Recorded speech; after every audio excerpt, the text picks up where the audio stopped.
My fingers ached from scrubbing. 3 hours of polishing mahogany shelves in a library no one ever used, but Sophia demanded perfection. Every surface had to gleam, every book spine aligned. The mansion slept around me, silent except for the occasional creak of old wood settling into itself. I squeezed the rag over the bucket, watching dirty water swirl. Brown mixed with gray, like my life.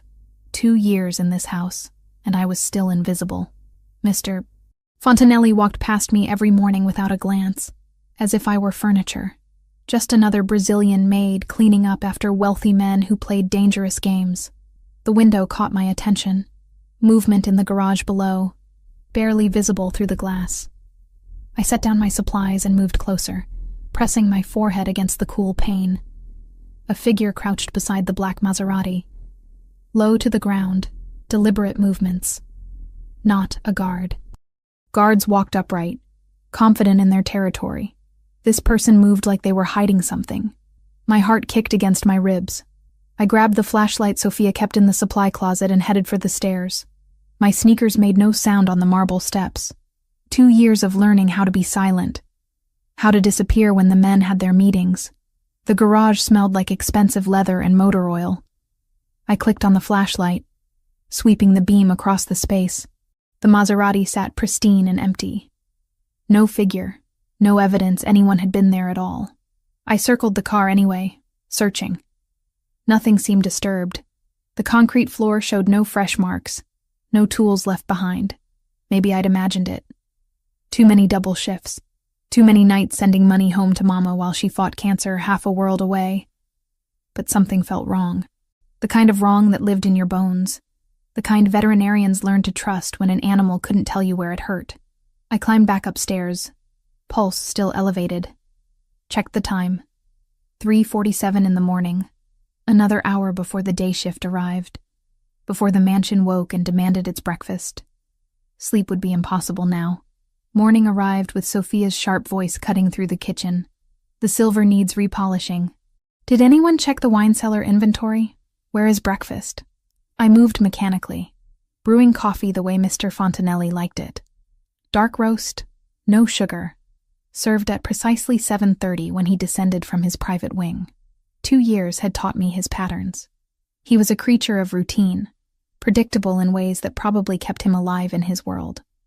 The other staff bustled around me. Maria setting the table, Carlos bringing in fresh flowers, everyone performing their choreographed roles. I was so tired my hands trembled as I arranged the coffee service on the tray. 7:28.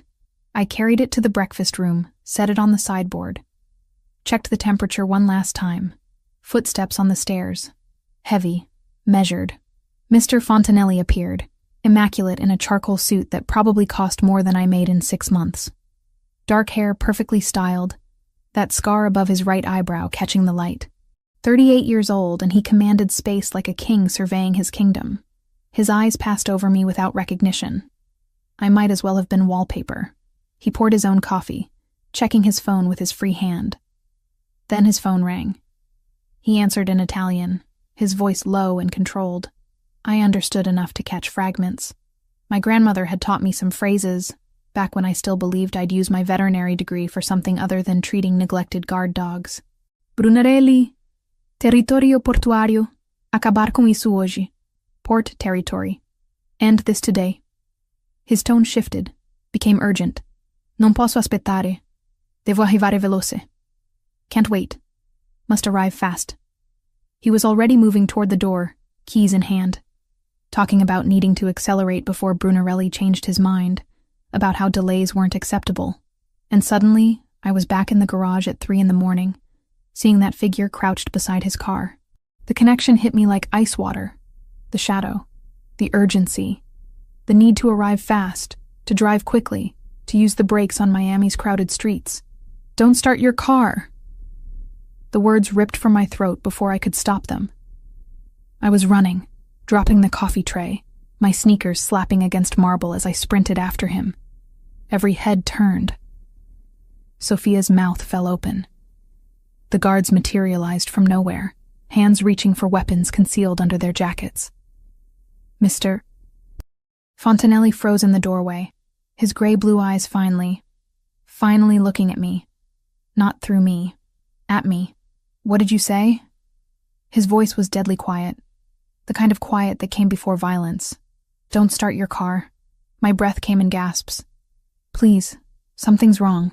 Who the hell are you?" 2 years. 2 years of brewing his coffee, cleaning his house, and he didn't even know my name. Camilla Fontino. I work here. I clean. Words tumbled out too fast. "Last night, 3 in the morning, I saw someone by your car, in the garage, crouching down like they were underneath it. I went to check, but they were gone. And you're telling me this now?" His hand moved to his jacket. I didn't want to know what he kept there. I wasn't sure. I didn't see anything when I looked. "But you just said you need to arrive fast. You need to accelerate, and I thought..." "You thought what?" "Sabotage. Your brakes. Or maybe the engine. Something that triggers when you drive, when you need to move quickly through traffic." The silence that followed felt like falling. Everyone stared. Sophia looked like she might faint. The guards had their weapons drawn now, pointed at me because I'd dared to shout at their boss. Mr. Fontanelli studied my face. I could see him processing, calculating, deciding if I was crazy or credible or a threat. "Enzo." He didn't take his eyes off me. "Get the sweep team. Full analysis of the Maserati. Now." "Boss, she's just a maid. She probably..." "Now, Enzo." The command in his voice made everyone move. Enzo barked orders into his radio. Within minutes, 3 men in tactical gear appeared with equipment I couldn't identify. They swarmed the garage like ants on sugar. Mr. Fontanelli gestured to a chair. "Sit." It wasn't a request. My legs folded underneath me, adrenaline giving way to shaking. What had I done? If I was wrong? If I'd imagined the whole thing? I'd just humiliated him in front of his staff, wasted his time, made him late for whatever deadly meeting he had planned. Mama needed my job, needed the money I sent every month for her treatments. I couldn't afford to be fired, couldn't afford to be wrong. "What's your full name?" he asked. "Camilla Fontino." "How long have you worked here?" 2 years. "And I've never seen you before." "Not a question." "You see through me every day, Mr. Fontanelli. I'm invisible." "That's how you like your staff." Something flickered in his expression. Not quite shame, but close. Before he could respond, Enzo burst back into the room, his scarred face pale. "Boss." "She's right. There's a device under the chassis. Sophisticated work. Pressure activated. The second you hit the brakes..." He didn't finish. Didn't need to. Mr. Fontanelli's jaw tightened. His eyes found mine again. But this time they held something different. Not dismissal. Recognition. "You just saved my life, Camilla Fontino." And I realized with terrible certainty that my invisible life had just ended. For better or worse, Matteo Fontanelli finally saw me. His office smelled like leather and old books. Expensive things. Carefully maintained. I sat in a chair that probably cost more than my entire apartment's furniture combined, hands folded in my lap to stop them from shaking. The mansion had transformed into a fortress. Guards everywhere, weapons no longer concealed. Men in tactical gear swarmed through hallways I'd cleaned 1,000 times, speaking into radios with clipped urgency. The bomb squad had cordoned off the garage like a crime scene, because it was a crime scene. Someone had tried to kill Matteo Fontanelli, and I'd accidentally stopped them. He stood by the window, back to me, phone pressed to his ear, speaking Italian too rapidly for me to follow. His shoulders were tense beneath that perfect suit, jaw tight when he finally turned around. "Why were you awake at 3 in the morning?" Direct. No preamble. Those gray-blue eyes pinned me to the chair. "I work double shifts. Night cleaning pays extra. I send money home to Brazil every month." "For?" "My mother. She has cancer. Stage 3. The treatments." I swallowed. "They're expensive." Something flickered across his face. Not quite sympathy. Calculation, maybe. Processing information, filing it away. "Why didn't you report what you saw immediately?" I checked the garage. There was nothing there, no evidence. I thought maybe I'd imagined it. Too many late nights, not enough sleep. I met his stare. "Would you have believed me if I'd woken you at 4 in the morning with a story about shadows?" His mouth twitched. Almost a smile. Probably not. I didn't have proof, just a feeling. And feelings don't mean much when you're... I gestured at myself, at my rumpled uniform, at everything I represented in his world. When you're nobody, you're not nobody. He moved to his desk, pressed a button on the intercom. Enzo, I need a complete background check. Camilla Fontino. Everything. Employment history, education, family, finances. I want it in an hour. My stomach dropped. What? Why? Because someone just tried to kill me using a sophisticated device that requires planning and access. Because you're the only person who saw anything.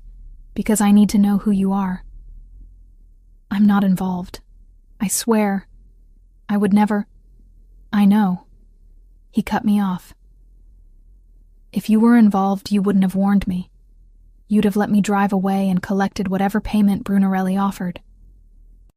But I don't take chances with my life or my organization, so I verify, understand? I nodded, throat tight. Of course he'd investigate. Of course he couldn't just trust the random maid who'd screamed at him in front of his entire staff.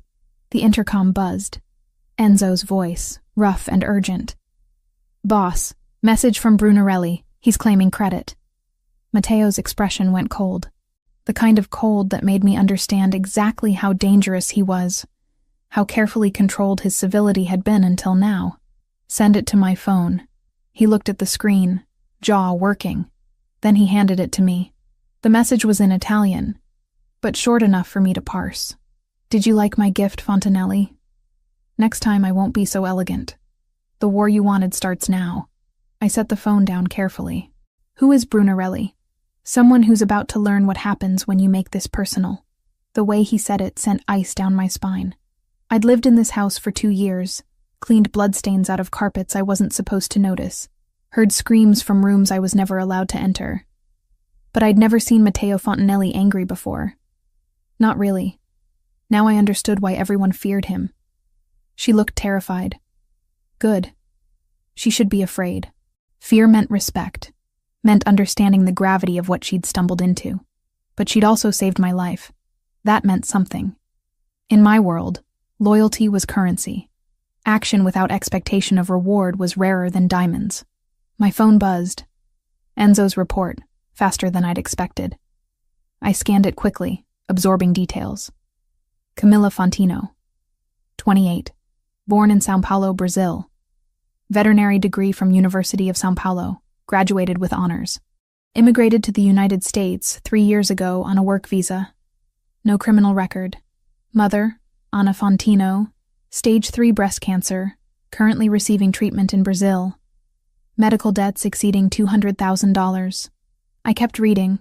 She'd worked at the mansion for exactly 2 years and 3 months. Before that, 3 different cleaning jobs, never staying anywhere longer than 6 months. Sent 80% of every paycheck home to Brazil. No savings, no assets, no life beyond work and survival. Sundays, volunteer work at a community center in Little Havana.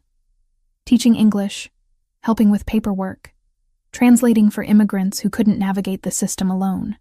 A veterinarian working as a maid. A daughter sacrificing everything for her mother. A woman who gave her free time to help strangers. And I'd walked past her every morning for 2 years without seeing her.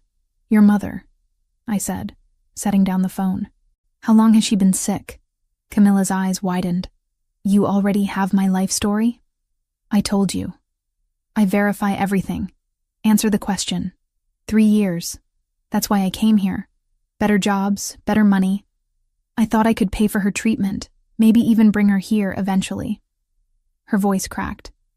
But it's never enough. The bills keep coming. I made a decision. Quick, instinctive. The kind that usually served me well. Your salary is doubled as of today, and I'm adding a comprehensive medical benefits package. It includes coverage for family members abroad. Your mother qualifies. She stared at me like I'd spoken a foreign language. What? You saved my life. That's worth more than money, but money is what you need. So that's what you get. I can't accept charity. It's not charity. It's payment for services rendered. You're more observant than my entire security team. That has value. Tears filled her green eyes. She blinked them back furiously, pride warring with relief on her face. "Thank you." I nodded, uncomfortable with her gratitude. Generosity wasn't natural to me. In my world, everything was transactional, but this felt different. She'd acted out of pure instinct, moral courage that couldn't be bought. That made her dangerous, not to me, to Brunarelli. "You can't go home," I said. "Not until we determine if Brunarelli knows who you are. If he had an accomplice who saw you in the garage, you're a target." Fear replaced gratitude. "For how long?" "However long it takes to secure the situation." "You'll stay here. Guest wing, not the staff quarters. Enzo will assign personal security. My apartment, my things, we'll retrieve them. Make a list of what you need. Documents, medications, whatever. My men will escort you there tomorrow to collect everything essential." She opened her mouth to argue, then closed it. Smart woman. She understood the reality faster than most. "What happens now?" she asked quietly. "Now?" I moved to the window, looked out at the grounds where my men patrolled with automatic weapons. "Now I end this war before it begins." Brunarelli made a mistake. He showed his hand too early, and he failed. That weakness will cost him everything. I didn't tell her the rest. That she'd become a piece on the board whether she wanted to or not. That by saving me, she'd painted a target on her own back. That I would protect her because she was mine now. My responsibility. My asset. My problem to solve. And I always solved my problems. 3 days of living in luxury felt like wearing someone else's skin. The guest wing had marble floors, a bathroom bigger than my entire apartment, and sheets that cost more than my monthly salary. I couldn't sleep in that bed without thinking about Mama in her hospital room in Sao Paulo, tubes running into her arms while I bathed in unearned comfort. Enzo knocked at 7 in the morning. "Boss wants you ready in 20 minutes. We're getting your things from the apartment." I dressed quickly, pulling on jeans and a sweater Sophia had lent me. My own clothes were still at the apartment, along with everything else that made up my small life. Photos of Mama, my veterinary textbooks, the cross grandmother gave me before she died. The convoy was excessive. 3 black SUVs, 8 armed men, Enzo driving the lead vehicle with me in the back seat. Matteo sat beside me, silent and focused, checking his phone with that perpetual frown. "This seems like a lot for picking up some clothes," I said. He didn't look up. "Brunarelli knows I didn't die. He'll be looking for weak points to exploit." "You're a weak point. Thanks for that. It's not an insult. It's a fact." He finally met my eyes. "You saved my life. That makes you visible. Visibility in my world is dangerous." We drove through neighborhoods I knew well. Little Havana with its bright murals and cafes, the streets where I'd walked home after late shifts, counting tips and calculating how much I could send to Brazil. My apartment building appeared ahead, shabby and familiar. Enzo's radio crackled. A voice, urgent and clipped. He answered in rapid Italian, his face going hard. Matteo swore softly. "We have a problem." "What kind of problem?" "The kind where someone in my organization has been feeding information to Brunarelli." His jaw clenched. "They know where you live. They know we're coming." Before I could process that, Enzo was shouting orders. The convoy screeched to a halt half a block from my building. Men poured out of vehicles, weapons drawn, moving with practiced precision toward positions I couldn't identify. "Stay in the car," Matteo commanded. "Lock the doors. Don't open them for anyone except Enzo or me." Then he was gone, moving with his men toward my building. I pressed against the window, heart hammering. This couldn't be happening. This was my quiet neighborhood, my boring life, my anonymous existence. Gunfire shattered that delusion. The sound was deafening. Muzzle flashes from my apartment building windows, from the rooftop, from positions I couldn't track. Matteo's men returned fire, using vehicles as cover. I saw Enzo drop and roll behind a concrete barrier, heard him shouting coordinates into his radio. Then the grenade. A flash of light. A sound that felt like God punching the earth. The entire 3rd floor of my building exploded outward. My apartment. My things. Everything I owned that wasn't on my body right now, gone in fire and smoke and shattered glass raining down like deadly snow. I couldn't breathe, couldn't think, could only watch as Mateo's men advanced through the chaos, executing a choreographed violence I didn't have words for. It was over in 7 minutes. 7 minutes that felt like hours. 7 minutes that left 4 bodies on the street, all of them Brunarelli's men. None of Mateo's. Enzo pulled open my door. "We're leaving. Now." I stumbled out on shaking legs. Mateo appeared, blood on his hands, but none of it his. He grabbed my arm, not roughly, but with urgency that brooked no argument. "Can you walk?" I nodded, mute. "Then walk fast." Back at the mansion, I sat in the guest wing bathroom and vomited. Everything I'd eaten that morning came up, along with terror I couldn't name. Sophia appeared with water and wet towels, her weathered face sympathetic but unsurprised. First time seeing the real world. Yes, that wasn't the real world. That was hell. For men like Mateo, they're the same thing. She pressed the cool towel to my forehead. "You should rest." "I can't. I need to." What? There was nothing left to do. My apartment was rubble. My possessions were ash. I existed now in the clothes on my back and the debt I owed to a man who killed people before lunch. A commotion downstairs pulled me from the spiral. Shouting. Not panic, but anger. Controlled fury that was somehow worse. I found Sophia on the landing, watching the scene below. In the mansion's entrance hall, Mateo stood with a man forced to his knees. I recognized the man.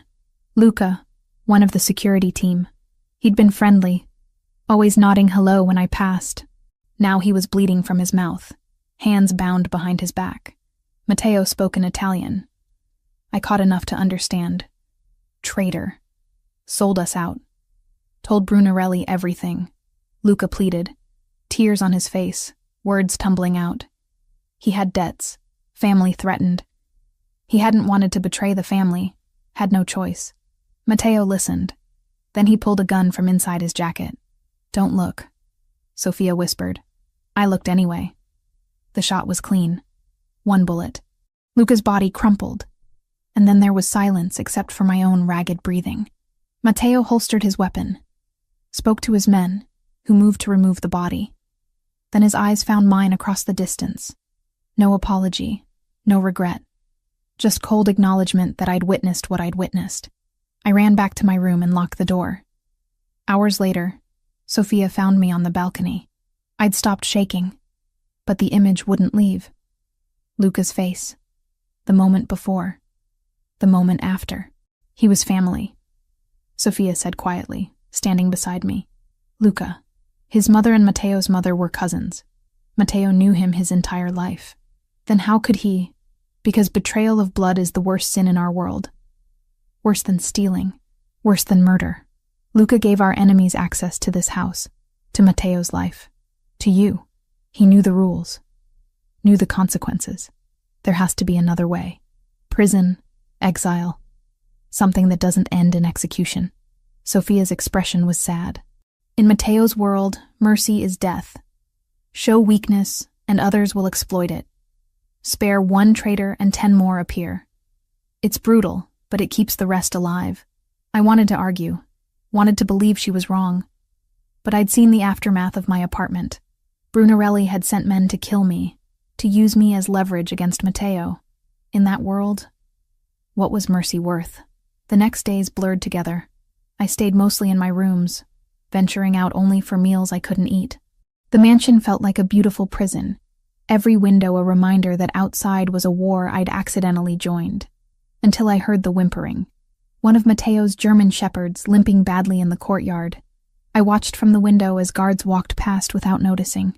The dog, massive and scarred, dragged his left rear leg with every step. My veterinary instincts kicked in before my brain caught up. I was moving, heading downstairs into the courtyard where morning sun turned everything gold. The dog saw me coming and tensed. Attack trained, probably, but also in pain. I slowed, reading his body language. Approached from the side, not head-on. Spoke in Portuguese, the language of my grandmother who'd taught me how to talk to animals.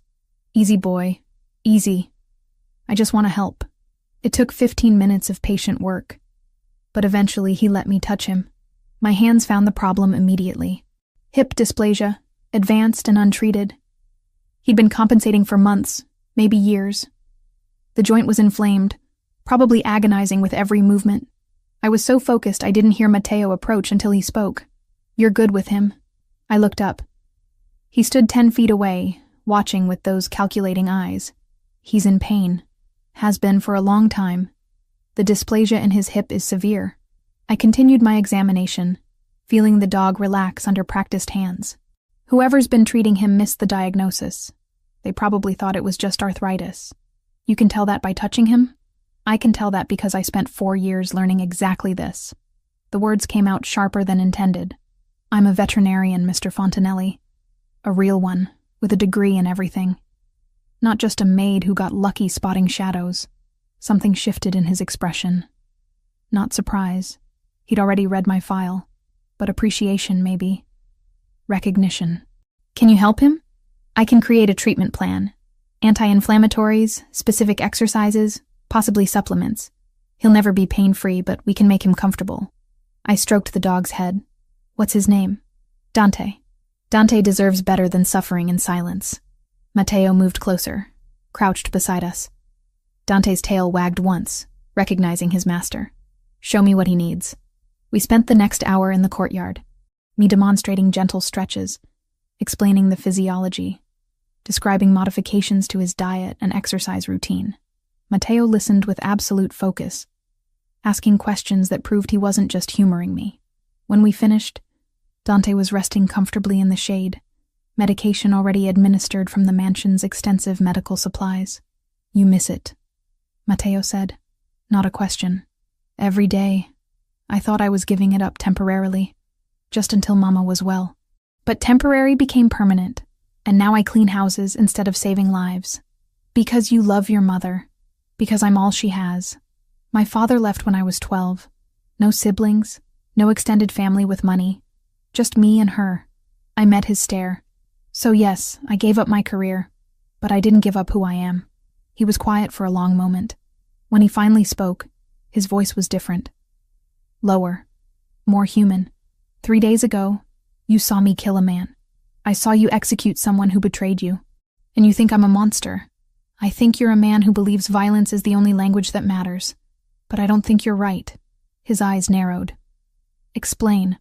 Luca betrayed you because he was afraid. Fear breeds desperation.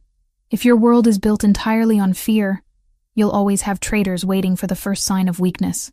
But if you built something else..." I trailed off, recognizing the futility. "Built what? Hope? Compassion?" His laugh was bitter. "I tried that once. My wife believed in mercy, in finding peaceful solutions. Then Brunarelli's predecessor killed her to teach me a lesson about weakness. So no, Camilla. In my world, strength is survival, and strength means making sure everyone knows exactly what happens when they cross me." The pain in his voice surprised me, hidden beneath layers of control, but real. He wasn't just a monster. He was a man who'd been taught that monsters were the only ones who survived. "I'm sorry about your wife. Everyone's sorry. Sorry doesn't bring her back. Power does. Fear does. Strength keeps the people I care about alive. And who do you care about?" The question slipped out. "When was the last time you let yourself care about anything that wasn't strategy or survival?" He stood abruptly. For a moment I thought I'd gone too far, that he'd dismiss me or worse. Instead, he looked at me with something that might have been loneliness. "That's a dangerous question, Camilla Fontino." Then he walked away, leaving me with Dante and the terrible understanding that Matteo Fontanelli wasn't just my protector or my employer. He was a man drowning in the same isolation I knew too well. And neither of us knew how to reach the surface. Sophia held up the dress like it might bite. Navy blue silk, simple cut, probably cost more than I used to make in 3 months. "It will fit you. Matteo wants you ready in an hour." "Ready for what?" "A meeting, with the other families." Her expression was grim. "You're his witness now. His proof that Brunarelli tried to kill him." My hands trembled as I zipped the dress. It fit perfectly, hugging curves I usually hid under baggy uniforms. I looked like someone else in the mirror. Someone who belonged in Matteo's world of power and violence disguised as elegance. I didn't recognize her. The estate where the meeting took place made Mateo's mansion look modest. Marble columns, fountains with actual gold leaf, gardens lit by thousands of tiny lights. Men in expensive suits stood in clusters, speaking languages I couldn't place. Their women wore diamonds that could fund a small hospital. I felt like a fraud in borrowed silk. Mateo's hand found the small of my back as we entered. Stay close. Don't speak unless someone addresses you directly. If anyone asks about the bomb, tell the truth. Nothing more, nothing less. 5 families. That's what Enzo had explained in the car. 5 organizations that controlled different territories in Miami and beyond, meeting on neutral ground to discuss the attempted assassination of one of their own. The dining room was obscene in its luxury. Crystal chandeliers, china that looked like it belonged in a museum, servers moving with choreographed precision. I was seated beside Mateo at a long table, acutely aware of every eye assessing me, judging me, wondering what a woman like me was doing in a place like this. The meal began with polite conversation. Business discussed in careful euphemisms, territories and agreements mentioned like they were discussing the weather. I picked at food I couldn't taste, trying to disappear into the chair. Then the doors opened. Salvatore Brunarelli walked in like he owned the room. Older than I'd imagined, maybe 50, with silver hair and a smile that never reached his cold eyes. He was escorted by men from the Versiani family, guests by arrangement I didn't understand. The temperature dropped 10 degrees. Mateo's hand found mine under the table. Squeezed once, a warning. Stay calm, stay quiet. Brunarelli took a seat directly across from us. His gaze swept over me, lingering with deliberate assessment. Then he smiled. Mateo, I heard you had a close call recently. How fortunate that you survived. His English was perfect, accent making every word sound cultured. And who is this lovely creature? Surely not the maid who saved your life. Silence fell. Everyone watching, waiting. Her name is not your concern, Mateo said quietly. Oh, but it is my concern. When someone interferes with my business, I make it my business to know everything about them. Brunarelli leaned forward. Camilla Fontino, 28, from Sao Paulo originally. Veterinarian by training, though she's been scrubbing toilets for the past 2 years. How the mighty have fallen. Heat flooded my face. How did he know all that? Her mother is dying, you know, Brunarelli continued, addressing the table now, not me. Cancer. Stage 3. The treatments must be terribly expensive. I imagine dear Camilla here would do just about anything for the money to keep her mother alive. Anything at all. Enough. Mateo's voice was steel. I'm simply stating facts. This woman is desperate. Desperate people are unpredictable, unreliable. They'll say whatever they need to say, align themselves with whoever pays the most. How do you know she didn't set up the entire bomb situation herself? A convenient way to get noticed by a wealthy, powerful man? My breath caught. The accusation hung in the air, poisonous and deliberate. Faces around the table showed calculation, doubt creeping in. Was this desperate Brazilian maid trustworthy, or was she playing a deeper game? Or perhaps, Brunarelli said, voice dripping false sympathy, she's simply a tool. A prop Mateo is using to garner sympathy, to justify whatever retaliation he's planning. Either way, she's just a maid, a nobody. Disposable. That word, disposable. Like I was garbage, something to be used and discarded. Mateo stood. The movement was so sudden, so controlled in its violence, that everyone froze. You will not speak about her again. Or what? Brunarelli smiled. You'll threaten me in front of witnesses? In neutral territory? That's beneath you, Mateo. Listen carefully. All of you. Mateo's voice filled the room. Camilla Fontino is under my personal protection. Not as an employee. Not as a witness. As someone I have claimed. Anyone who harms her, threatens her, or speaks about her with disrespect answers to me. This is not negotiable. This is not temporary. This is permanent. The words landed like bombs. I saw the reactions, the understanding dawning. In their world, such a declaration meant something specific. It meant I wasn't just protected, I was his. Part of his territory, his assets, his world in a way that changed everything. Brunarelli's smile widened. How fascinating. You've made this personal, Matteo. That's always a mistake. The mistake was yours. Trying to kill me. Failing. And now insulting what's mine. What's mine? The possessiveness should have angered me. Instead, it felt like armor. We left before dessert. Matteo's hand on my back, guiding me through rooms that blurred together. I couldn't stop shaking. Humiliation and anger warring in my chest. In the car, silence stretched between us. Enzo drove, eyes carefully on the road. I'm sorry. Matteo's voice was low. I underestimated him. I thought bringing you would solidify my position, prove the assassination attempt was real. I didn't think he'd destroy me in front of everyone. My voice broke. Make me sound like a desperate whore who'd do anything for money? You're not, and anyone with a brain knows that. Do they? Or do they think exactly what he suggested? That I'm using you or you're using me, and either way I'm nothing but a tool? He reached for my face, fingers hovering near my cheek. For a heartbeat, I thought he'd touch me. Then he pulled back, jaw tight. You deserve better than this. Better than my world, my enemies, my wars. You should be saving animals in Brazil, living a normal life where men like Brunarelli don't even know you exist. But they do know I exist now. Because of you.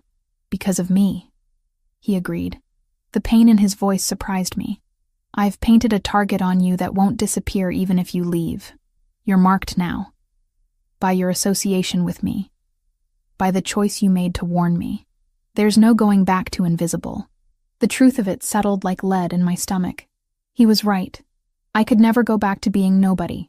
The forgettable maid no one noticed. I'd saved Matteo Fontanelli's life, and that action had consequences I was only beginning to understand.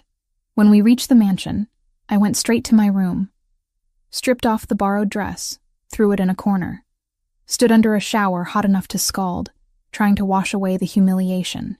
I was toweling my hair when my phone rang. Mama's number. Mãe? My voice cracked. Camilla, minha filha. She was crying. Happy, crying. The doctor called. I'm being transferred. To Miami. To a hospital called Blackwell. They said there's an experimental treatment, that it might save my life. They said everything is paid for. Everything is arranged. How is this possible? My hand tightened on the phone. What? They said a benefactor made arrangements. They wouldn't tell me who. But Camilla, this is a miracle. I'm coming to you. I get to see you and maybe I get to live. I ended the call in a daze. Walked to Matteo's office without thinking, without planning. He was there, of course, at his desk, studying reports with that intense focus. I didn't knock. You had no right. The words came out strangled. You had no right to make that decision without asking me. He looked up, unsurprised. I had every right. That's my mother. My life. You don't get to just arrange things without my permission. I don't ask permission to protect what's mine, Camilla. The word stopped me cold. What's mine? Again. That claiming. I'm not yours. Aren't you? He stood, moved around the desk. You're living in my house, under my protection, targeted by my enemies because you saved my life. You're mine whether you want to be or not. That doesn't give you the right to. It gives me every right. Your mother was dying in Brazil, while you worked yourself to exhaustion, trying to save her with money you'd never have enough of. I have the resources. I have the connections. I can give her a chance she wouldn't have otherwise. So I did. I'd do it again. Fury and something else tangled in my chest. You're arrogant. You're controlling. You think money solves everything. Money solves most things. But that's not why I did it. He was close now. Close enough that I could see the intensity in those gray-blue eyes. I did it because I watched you sacrifice everything for her. Because you deserve to have someone fight for you the way you fight for everyone else. Because every time I see you exhausted from double shifts, sending money to Brazil instead of keeping it for yourself, I want to fix it. So I did. My breath caught. Why? Why do you care? That's a dangerous question, Camilla Fontino. We stood there, the space between us charged with everything unsaid. He'd claimed me publicly, arranged my mother's care without permission, made decisions that changed my entire life because he decided I was his to protect. I should have been furious, should have walked away, demanded boundaries, insisted on independence. Instead, I whispered, "Thank you."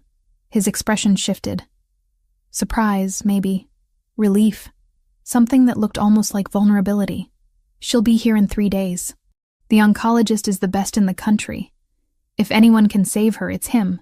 I nodded, unable to speak past the emotion clogging my throat. As I turned to leave, his voice stopped me. "Camilla, what Brunarelli said tonight, about you being disposable. He's wrong. You're the least disposable person I've ever met. And somehow, coming from a man who commanded empires through fear, those words meant everything." The explosion came at dawn. I woke to the sound of shattering glass and automatic gunfire. My brain, still foggy with sleep, couldn't process what was happening. Then Sophia was in my room, dragging me from bed with strength that belied her age. "Move. Now. Don't think. Just run." We were in the hallway when the second explosion hit. The east wing, closer this time. The entire mansion shook, pictures falling from walls, plaster dust raining from the ceiling. Matteo appeared from nowhere, gun in hand, blood already on his shirt. Not his blood, I realized with distant clarity. Someone else's. "Safe room, both of you." His voice was commander-level calm, despite the chaos erupting around us. "Enzo has the route secured." Like hell, the words came from some primal part of me that refused to hide while people died. "I'm not hiding in a panic room while your men bleed out. Camilla, this isn't negotiable.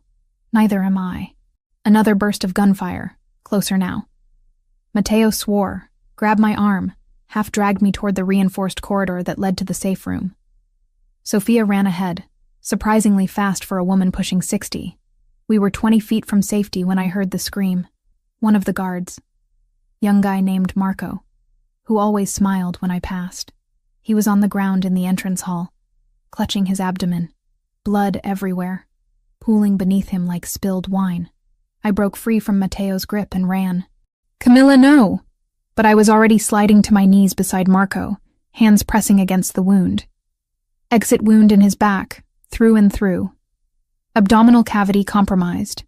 I'd seen this before, in veterinary trauma cases. The principles were the same whether the patient had 2 legs or 4. Pressure. I need something for pressure. My voice sounded distant, clinical. Training kicking in over terror. Enzo appeared with a first aid kit. I ripped it open, finding gauze, medical tape. Not enough, but something. Marco was gasping, eyes wide with shock and pain. "Stay with me," I told him. "Look at me. Don't look at the blood, look at my face." His eyes found mine. Young, maybe 25. Someone's son. I worked fast, packed the wound, applied pressure exactly where it needed to be, elevated his legs to counteract shock, monitored his pulse, his breathing, the color of his lips. Everything I'd learned treating animals, adapted on the fly to save a human life. The gunfire continued. Matteo and his men returned fire from positions around the hall. A choreographed violence I couldn't pay attention to. My entire world narrowed to Marco's vitals, his breathing, keeping him alive until proper medical help arrived. Enzo crouched beside me. "You know what you're doing?" "I'm a veterinarian." "Close enough." I met his scarred face. "He needs a hospital. Now. The bleeding's controlled, but he's lost too much blood. Medics are 3 minutes out. Can you keep him stable? I'll keep him breathing." Those 3 minutes felt like hours. My hands cramped from maintaining pressure. Blood soaked through my clothes, sticky and warm. Marco drifted in and out of consciousness. And every time his eyes closed, I talked louder, demanded he stay present. "You've got a girlfriend, Marco? Tell me about her." He mumbled something. "Anna. Her name was Anna. What's she like?" "Pretty, smart, wants to be a teacher. Then you've got to stay alive so you can marry her. You hearing me? Anna needs you to stay alive." His grip on my hand tightened. Agreement. Promise. The paramedicine burst through. professional and efficient. They took over, working with practiced speed. One of them looked at my improvised bandaging, the positioning, and nodded respect. Good work. You saved his life. Then they were gone, racing Marco to the hospital through streets I hoped were clear of whatever war had just erupted in Mateo's home. I stood there shaking. Blood covered my hands, my pajamas, probably my face. The gunfire had stopped. Bodies littered the entrance hall, all of them Brunarelli's men. None of Mateo's, except Marco. And he was going to survive. Mateo appeared in front of me. His eyes swept over me, cataloging the blood, the shock starting to set in. Are you hurt? I shook my head. Couldn't speak. Adrenaline was draining away, leaving hollow terror in its wake. He pulled me against him without asking, arms coming around me like he could shield me from what I'd just witnessed. I should have resisted. Should have maintained distance. Instead, I buried my face in his chest and breathed. He smelled like gunpowder and something darker, but his heartbeat was steady. Real. Alive. You shouldn't have run toward the danger, he said quietly. Someone had to. That's not your job. Then whose job is it? Watching people bleed out because I'm too scared to help? He pulled back enough to look at me. Blood streaked his face, a cut above his eyebrow dripping steadily. I reached up without thinking, pressing my hand to the wound. You're hurt. It's nothing. It's bleeding. Sit. To my surprise, he obeyed. Sank into a chair while I examined the cut with hands that still trembled. Not deep, but head wounds bled impressively. I used gauze from a scattered first aid kit, cleaned it, applied pressure. His eyes never left my face. Where did you learn that? He asked. The trauma response. That wasn't just veterinary school. My grandmother. She was a nurse in Sao Paulo during bad years. Taught me field medicine when I was 12. Said everyone should know how to keep someone alive when proper doctors weren't available. The memory brought unexpected tears. She'd be horrified I was using it in a mansion, not a village. She'd be proud. You were fearless. I was terrified. Courage isn't the absence of fear. It's acting despite it. His hand covered mine where I still pressed the gauze. You could have hidden in the safe room. Should have. But you ran toward the screaming instead. Habit. Veterinarians don't get to wait for permission in emergencies. An animal is dying, you move, you act. You don't think about danger or consequences, you just do what needs to be done. Something shifted in his expression. Understanding, maybe. Recognition of a kindred drive. That's what I saw in you. From the beginning. His voice was rough. That instinct to act when everyone else freezes. It's rare, dangerous, and completely remarkable. The space between us felt charged. Electric. His hand still covered mine, his eyes holding me in place more effectively than any order. Then Enzo's voice cut through the moment. Boss. Perimeter's secure. 17 hostiles down. None escaped. We're clear. Mateo stood, reluctantly breaking the connection. Casualties on our side? Marco's the only critical. 3 minor injuries already treated. We got lucky. Luck had nothing to do with it. Preparation did. He glanced at me. And having a veterinarian who doesn't know when to run away. I should have felt insulted. Instead, I felt seen. The next hours blurred. Police arrived but didn't enter. A peculiar dance I didn't understand. Cleanup crews materialized from nowhere, efficient and silent. By noon, the mansion looked untouched except for boarded windows and new security stations. I found Mateo in his office, staring at surveillance footage. The attack had been coordinated, professional.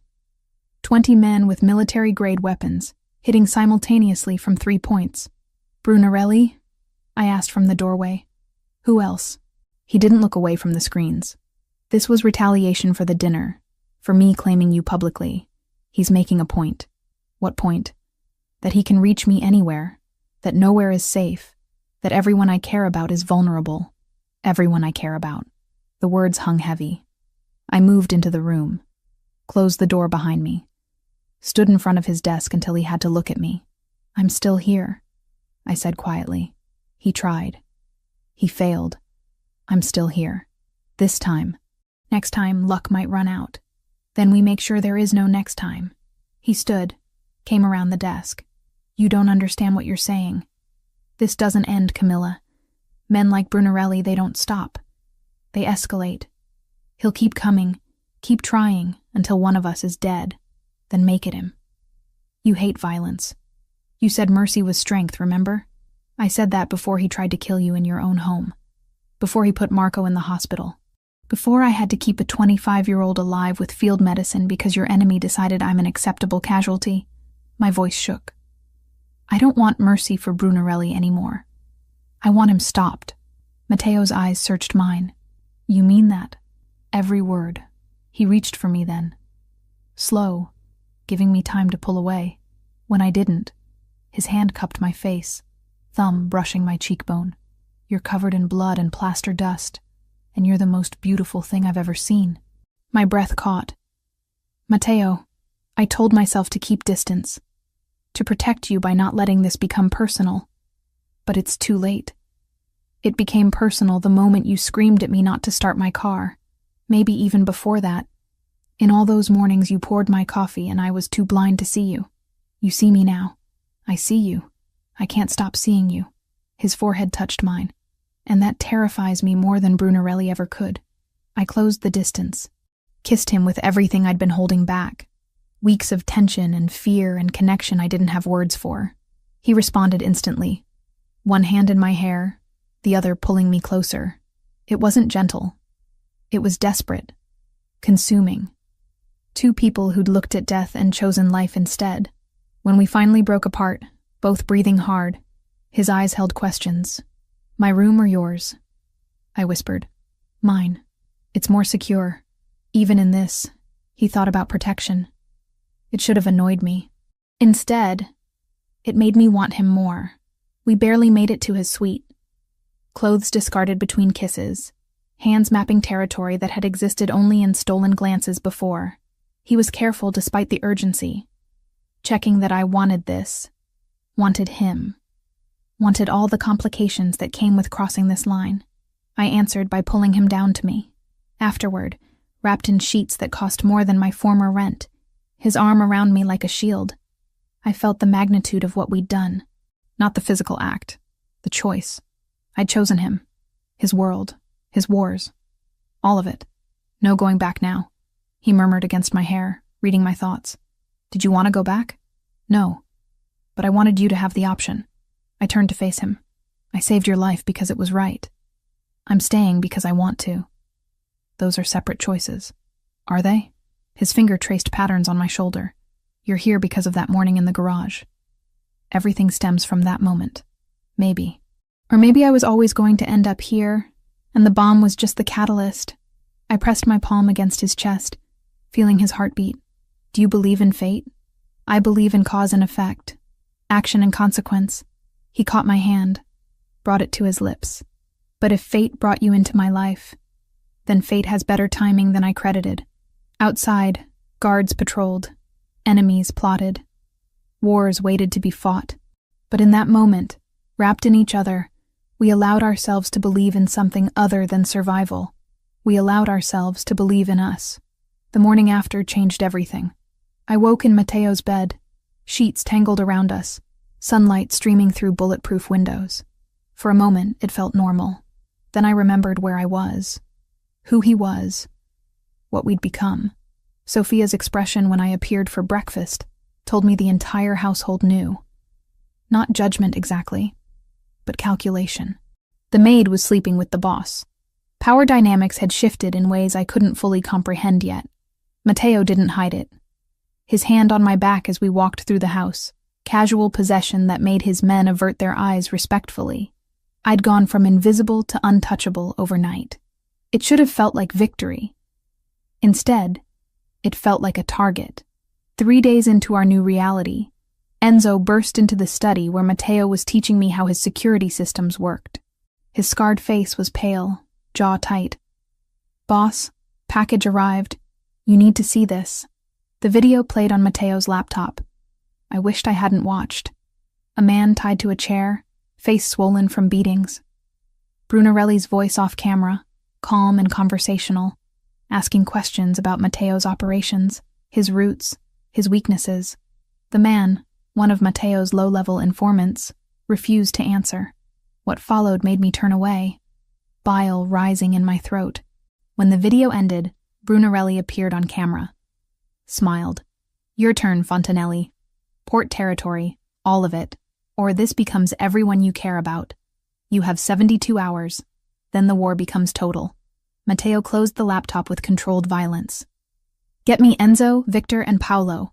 War room, now." I followed him. He didn't stop me. The war room was exactly what it sounded like. Maps of Miami spread across a massive table, red pins marking Brunarelli's known locations, blue pins for Fontanelli territory. The port area was contested ground, dozens of pins in both colors. 6 men stood around the table, all hardened by years in Matteo's organization. They looked at me with confusion when I entered, then at Matteo for clarification. "She stays," was all he said. Enzo laid out the plan. 3 simultaneous strikes on Brunarelli's warehouses near the port. Heavy force, overwhelming violence, send a message so brutal no one would question Fontanelli power again. "Estimated casualties?" Matteo asked. 30 to 40 hostiles, maybe more." "Civilian risk?" Enzo hesitated. "The South Warehouse backs onto worker housing. If we go in heavy like we need to, collateral damage is probable." Collateral damage. People. Families. Dock workers who had nothing to do with this war except the misfortune of living near it. "Acceptable," Matteo said, and I saw the moment he became the man who'd executed Luca. Cold, calculating, willing to sacrifice anything for victory. The meeting continued. Tactical details, timing, contingencies. I stayed silent, watching, learning a language I'd never wanted to speak. When they finally left, I turned to Matteo. "You can't do this." "I can. I will. Those workers, the families in that housing, they're not part of this.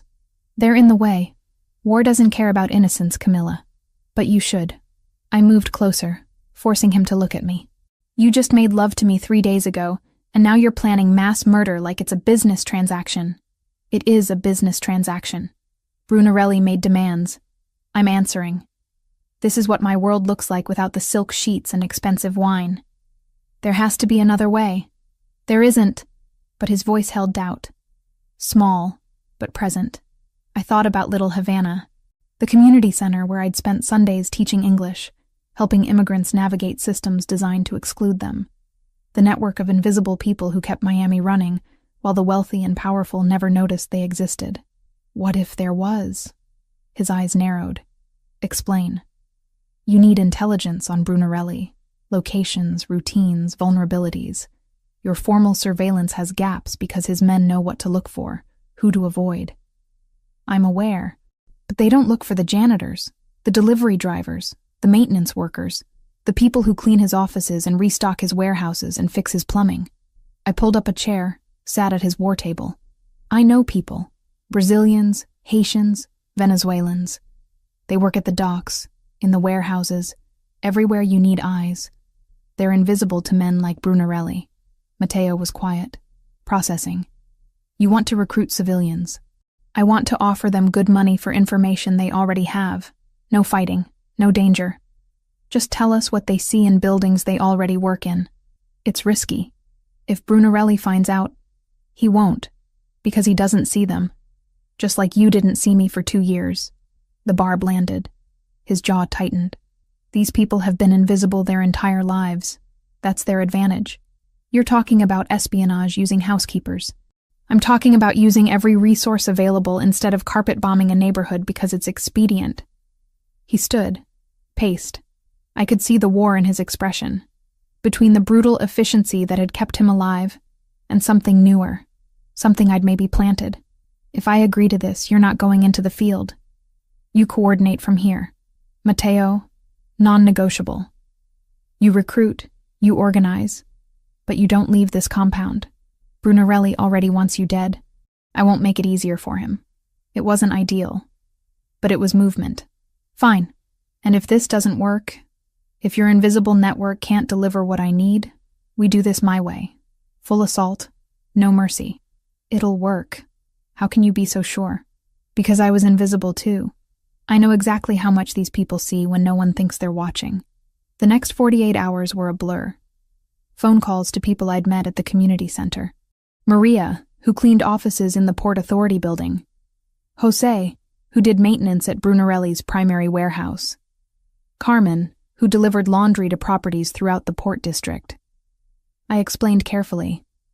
Observation only. What time did people arrive? How many? What vehicles? Any conversations overheard, security weaknesses noticed. $500 per useful piece of information. More for critical intelligence. They agreed. Not just for the money, though that helped, but because I'd helped them first, spent Sundays translating documents and teaching their children English.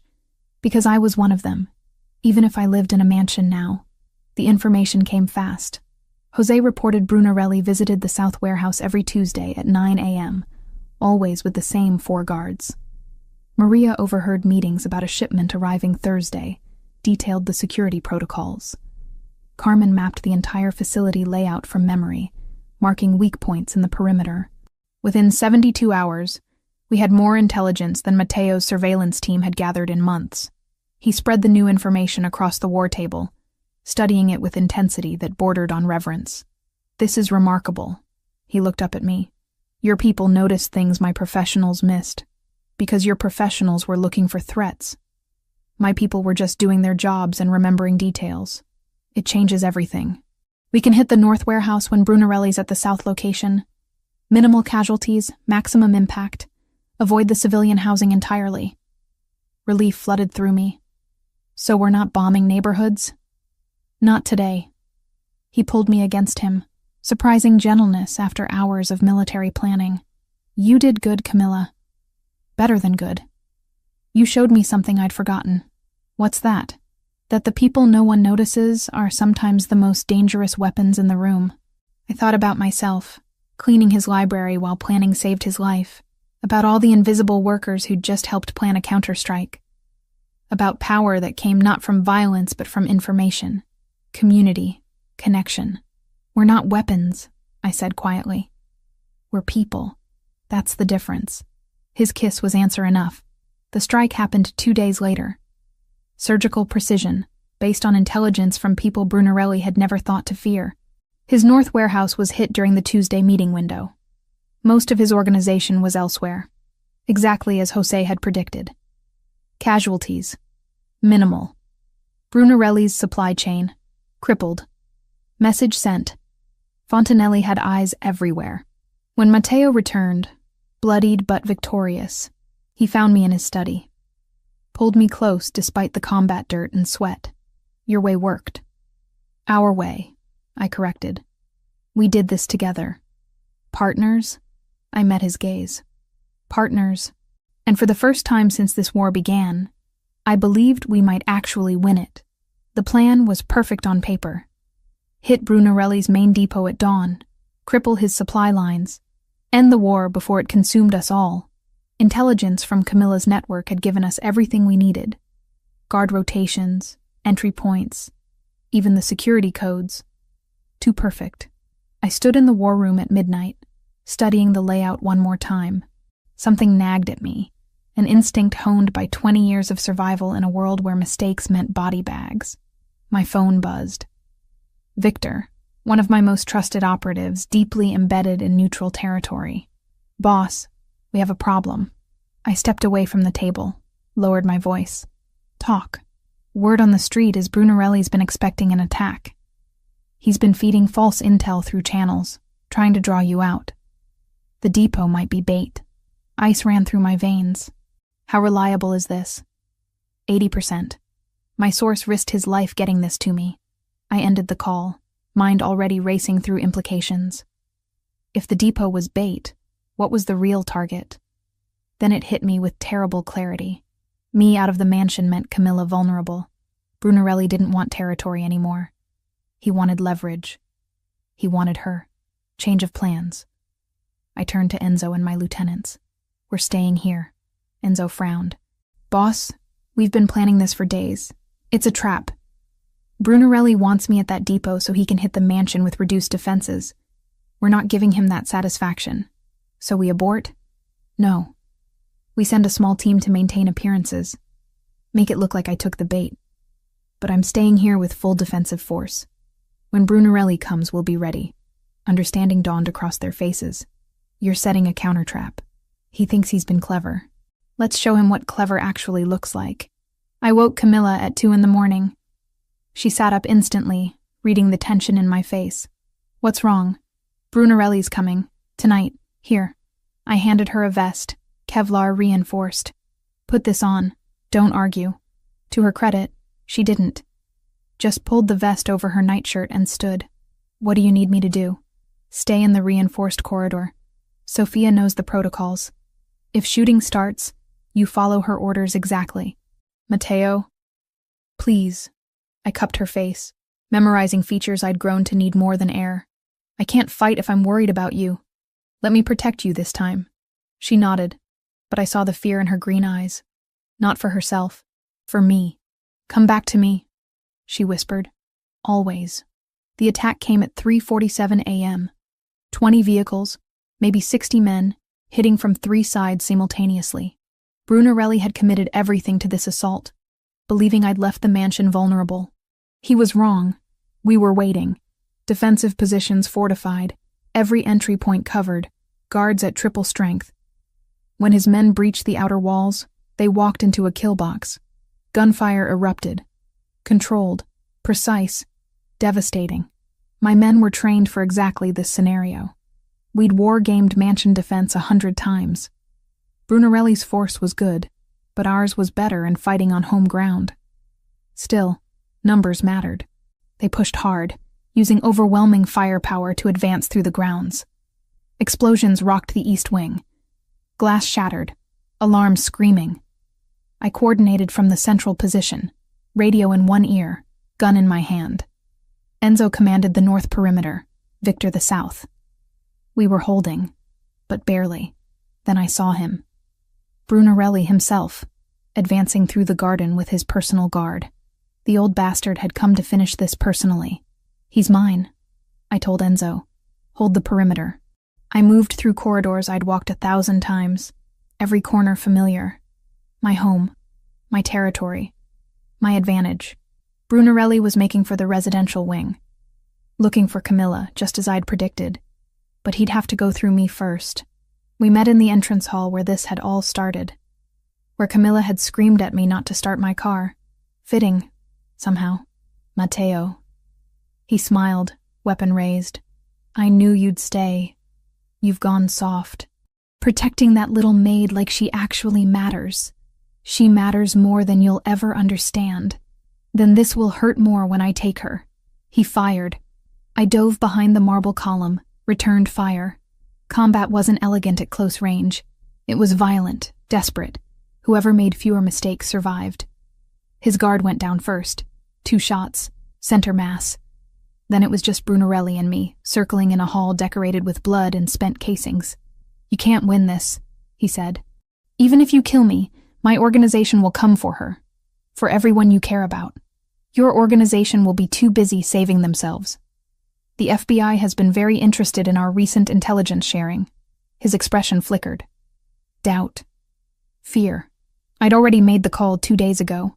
Offered federal prosecutors everything we had on Brunarelli's operations in exchange for immunity on specific charges. They jumped at it. Brunarelli just didn't know yet that his entire empire was about to collapse. We traded fire. My shoulder burned where a bullet grazed it. His leg buckled where I'd hit him.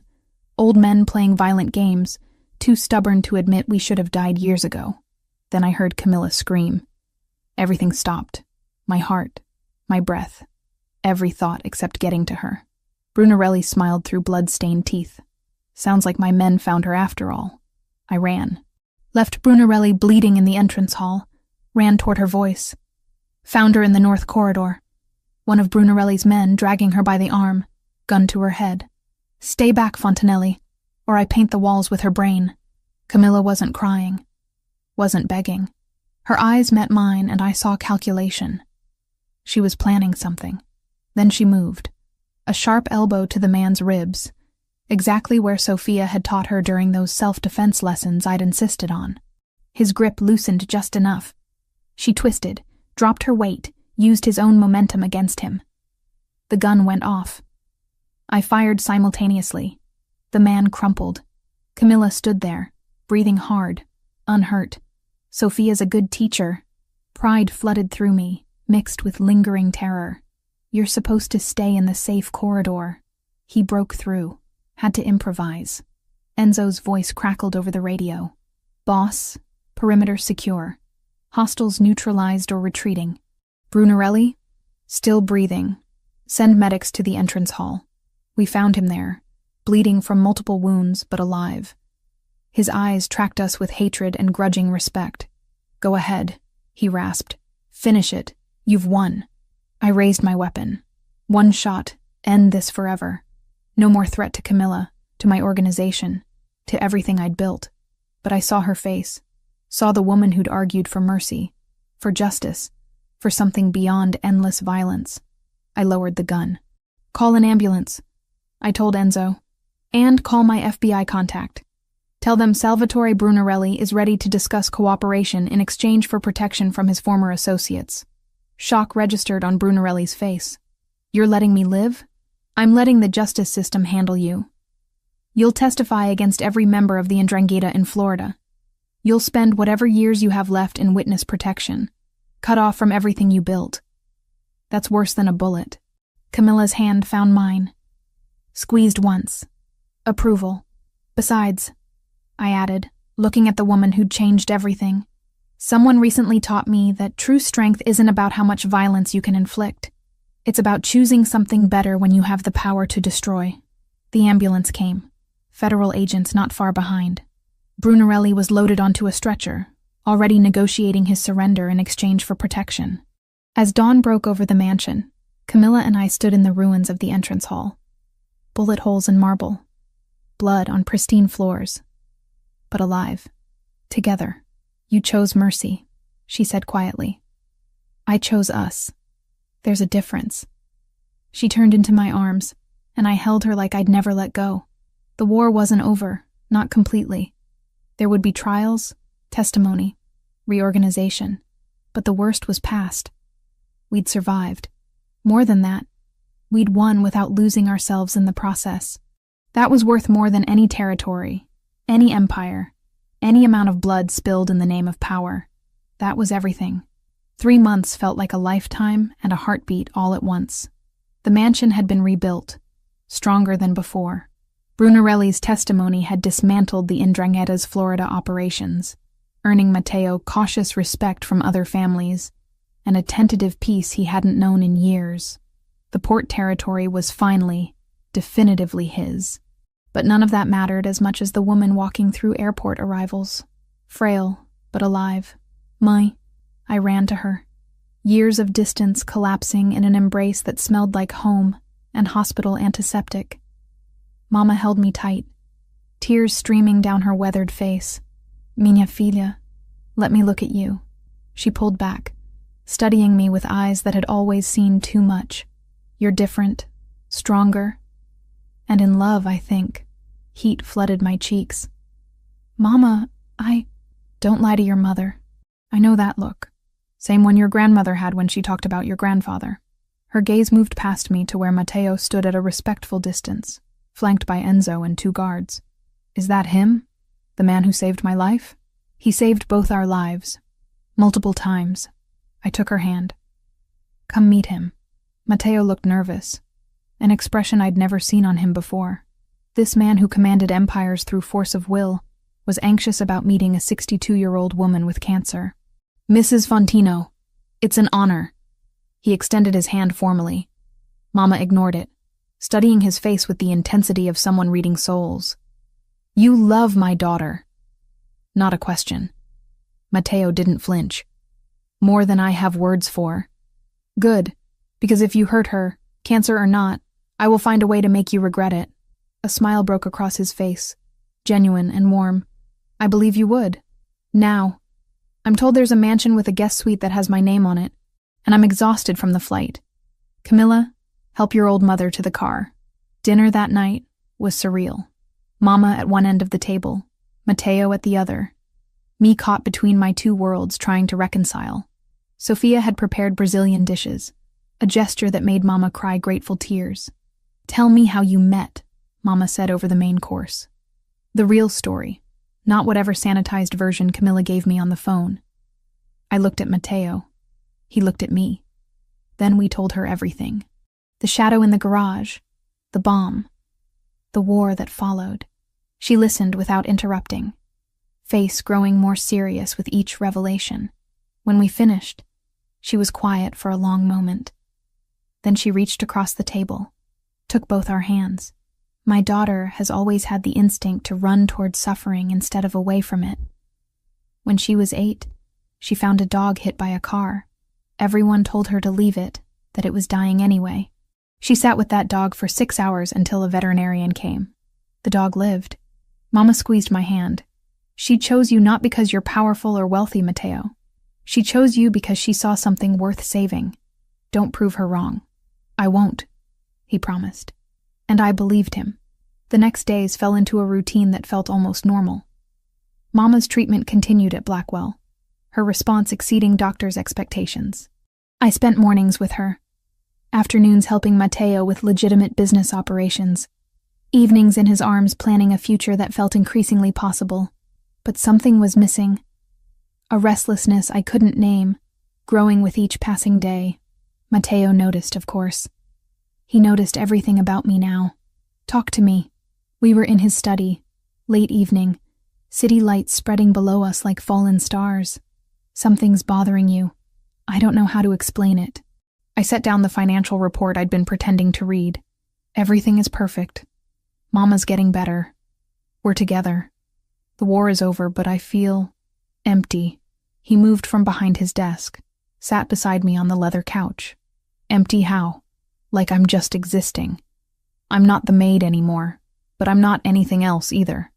I'm just Matteo Fontanelli's girlfriend who lives in his mansion and waits for him to come home from running his empire."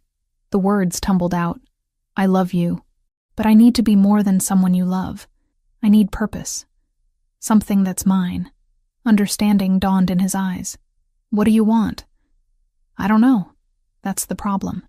"Then let me ask differently." He took my hands, turned me to face him fully. "If you could build anything, do anything, what would it be? Forget my world, my limitations. Just you, Camilla. What does your dream look like?" The answer came immediately, like it had been waiting for permission to exist. A veterinary clinic. In Little Havana or Liberty City. Somewhere people can't afford the expensive clinics, where animals suffer because their owners have to choose between medicine and rent. The vision crystallized as I spoke. Free or sliding scale. Staffed by people from the community. A real practice where I could use my degree, help animals, employ people who need work, build something that actually matters. Then we'll build it. I blinked. Just like that? Just like that. "You want a clinic, we'll open a clinic. You want 10 clinics, we'll open 10. He cupped my face. "You think I didn't notice how you light up when you're treating Dante? How you come alive with purpose? I've been waiting for you to figure out what you needed. Now you have. Mateo, veterinary clinics don't exactly fit the profile of your business interests. No, they're better. Legitimate, useful, exactly the kind of operation I need to balance the darker parts of my portfolio." His thumb brushed my cheekbone. "And they're yours, completely yours. I provide the capital and protection. You build the dream. Deal?" Tears blurred my vision. Deal. 2 months later, I stood in front of a renovated building in Little Havana, ribbon in hand, surrounded by people from the community I'd spent years serving. The sign above the door read, "Fontino Veterinary Clinic, serving all animals, all families." Mateo stood beside me, uncomfortably formal in a suit despite the Miami heat. Enzo and his security team formed a discreet perimeter. Mama sat in the front row, healthy enough to attend, beaming with pride. "This clinic represents more than veterinary care," I said to the small crowd. "It represents what's possible when we take care of each other. When we remember that the most vulnerable among us, whether they have 2 legs or 4, deserve dignity and compassion. Thank you all for being here. Now, let's get to work." The applause was genuine, warm. As people filed in to tour the facility, Sophia appeared at my elbow, envelope in hand. "The staff asked me to give you this." I opened it, confused. Inside was a petition, signed by every person who worked at the mansion. It requested that I be officially recognized as a state manager, with authority over household operations and staff. "They respect you," Sophia said quietly. "Not because you're with Matteo, because of who you are. What you did during the attack, how you treat everyone equally. They want you to lead them, officially." I looked at Matteo. He smiled. "I signed it too. Bottom of page 2. You knew about this?" Sophia consulted me.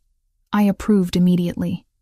"You've been running the household better than anyone in years anyway. Might as well make it official." That evening, after the clinic had closed and Mama had returned to the mansion to rest, Matteo and I found ourselves in the library, the same room where I'd seen the shadow that started everything, where I'd spent countless invisible nights cleaning shelves. Now we stood together, planning expansion to a second clinic, discussing staffing needs, dreaming bigger than I'd ever allowed myself before. "Thank you," Matteo said suddenly. "For that morning. For screaming at me not to start my car.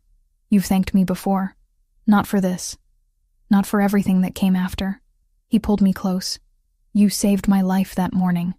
But you've spent every day since teaching me how to actually live it. How to choose something beyond violence and fear. How to build instead of just protect. You've given me a future I didn't know I could have." I reached up, traced the scar above his eyebrow. "You gave me something too. You saw me when I was invisible. You valued me when I thought I was worthless. You protected me but also let me be dangerous when I needed to be. We saved each other, Matteo. That's what partners do." "Partners," he repeated, like testing the word. "I like that better than any other label we could use." "Better than girlfriend?" "Much better. Partners implies equality, shared purpose, building something together rather than one person following the other."